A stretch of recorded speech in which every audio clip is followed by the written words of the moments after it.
Welcome, my handheld gaming, turn-based strategizing sasans. I am Magnus Beasticus, and in this video I'll be reviewing Fire Emblem Awakening for the Nintendo 3DS, developed by Intelligent Systems. This is the 13th game in the series, and you know what they say. 13 is, The 13 game is pretty good, that 13 game. In the event that you, for no good reason, do not want to endure my ramblings, I will say the verdict right here. Fire Emblem Awakening was made for just me. Not even people like me. Just me. The audience for Fire Emblem Awakening, other than just myself, is anybody who is a turn-based RPG fan, any fan of the Fire Emblem series, anybody who enjoys building relationships in a video game, and honestly anybody who just needs to kill time on their 3DS.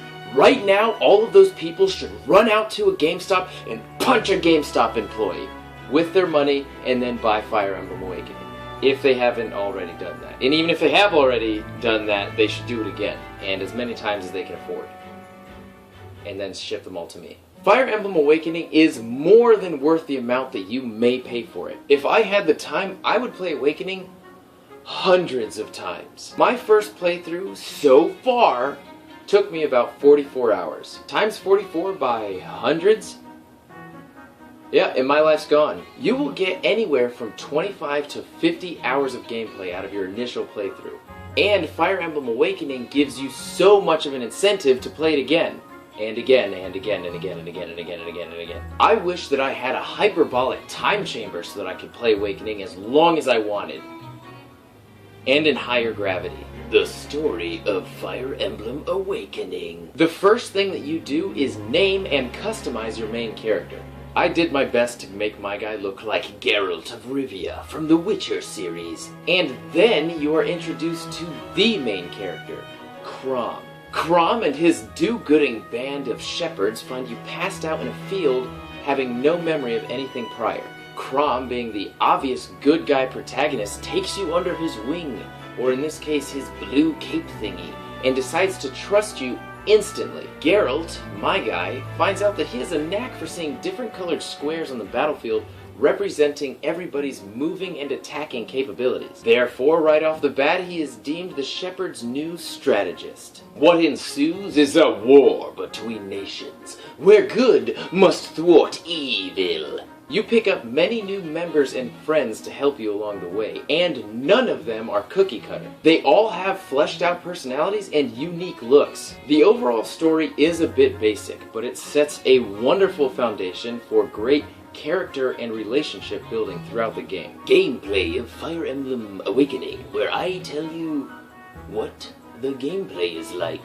Awakening's gameplay mechanics are fairly typical of turn-based strategy role-playing games. Blue blocks represent where somebody can move, and red blocks represent where they can attack. Awakening has a rock-paper-scissors-like battle system. Spears beat swords, swords beat axes, and axes beat spears.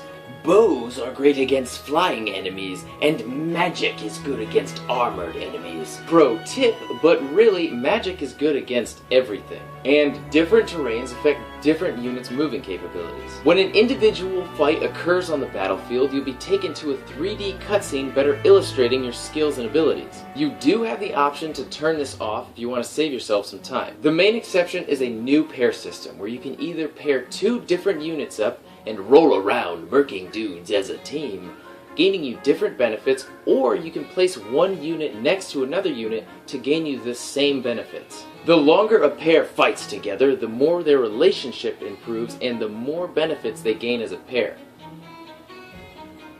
I was definitely overzealous when playing Fire Emblem Awakening. Every character can build a relationship with pretty much every other character. The seriousness of your relationship goes from C, B, A to S.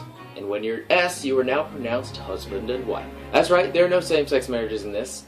Kinda racist if you ask me. I can marry a human being to a dog person, but I can't marry a woman to another woman.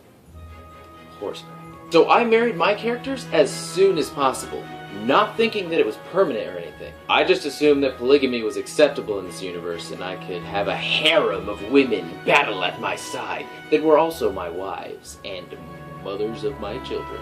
Seriously, nearly 5 battles in and I was hitched. That's irresponsible if you ask me. This is a really long game. I should have been rewarded for taking things slowly, and punished for making hasty relationship decisions. Halfway through the game, my couple should have started arguing mid-battle, causing a whole bunch of ruckus and trouble for everybody else. They should have started resenting each other and wanting divorces. All of their bonuses should have turned to negatives unless we saw the local marriage counselor. Long ramble short, kind of.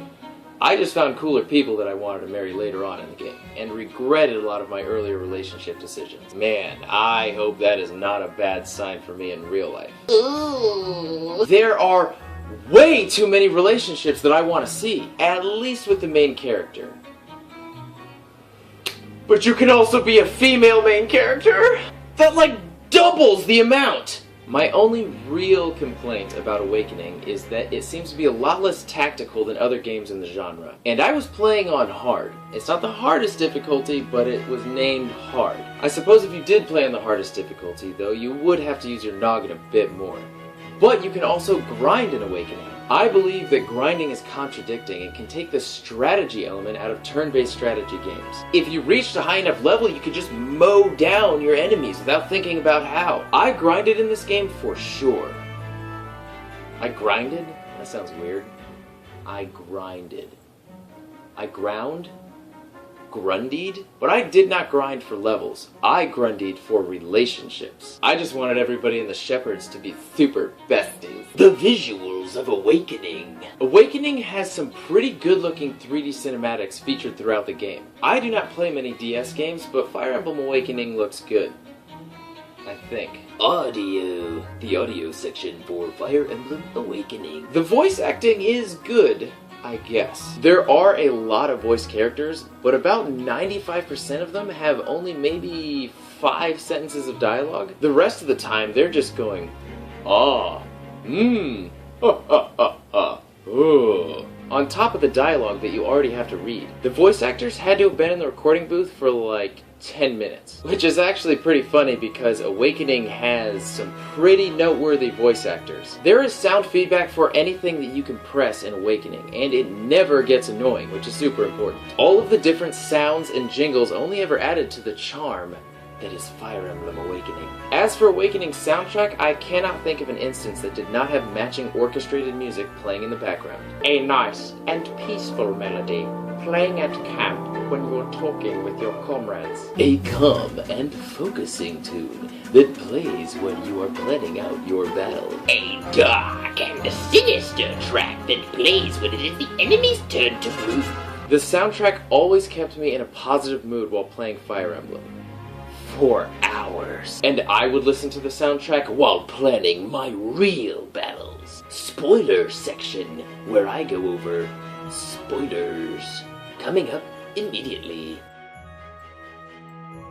A major plot element that Awakening takes advantage of that I've not really seen to this extent before is time travel. The masked blue-haired person is actually Crom's daughter who traveled back in time to avert a doomed future. That sounds kind of typical, but just wait. At one point she says that she came back with a couple of companions, but they all got separated somehow along the way. I did not pay much attention to that at first, but I found out through my multitude of marriages that all of her companions are actually the children from the couples that I made.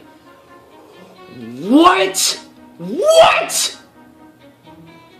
What? That's awesome. And think about all the different combinations of children that you could make. Each battle that you have to go through to get one of your future children is unique, story-driven, and pretty freaking hard most of the time. Your future spawn inherit the abilities of their parents. So you can either breed them like dogs into war machines, or you can breed them out of passion and affection like some kind of damn animal. I think that the mother decides what they look like and act like, and the father decides their hair color. This is not even a huge aspect of the game that draws attention to itself. My friend Max beat the game without having even known about the time-traveling offspring. What an idiot! Oh yeah, and I guess that, my second real complaint is that I really wish my wife and children cared about me more. In the end, you can choose to sacrifice yourself for the greater good, which is obviously what I chose, and obviously what you should choose as well. And my wife, Sully, only had about 2 lines of dialogue to say about me that didn't really illustrate her undying love and affection for me. You could not even get that we were in a relationship from what she said. She knew me, is what I got from that. Everybody in the warband had a few passionate words of dialogue to say about me after my demise, and my immediate families just didn't stand out. They should have been mentally destroyed and racked with sorrow that they could never recover from. Instead, I get crap like, "I know I will see you again in the future. There is hope." And, "You are out there. I'm sure of it."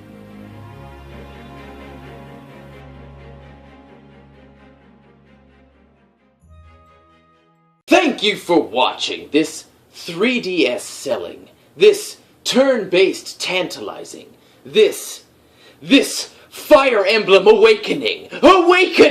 If you have already beaten this game, and you need another turn-based ARPA strategy to play, I highly recommend Vandal Hearts. It is for PlayStation 1 and it still reigns as one of my favorite games of all time. Remember to like, comment, and subscribe.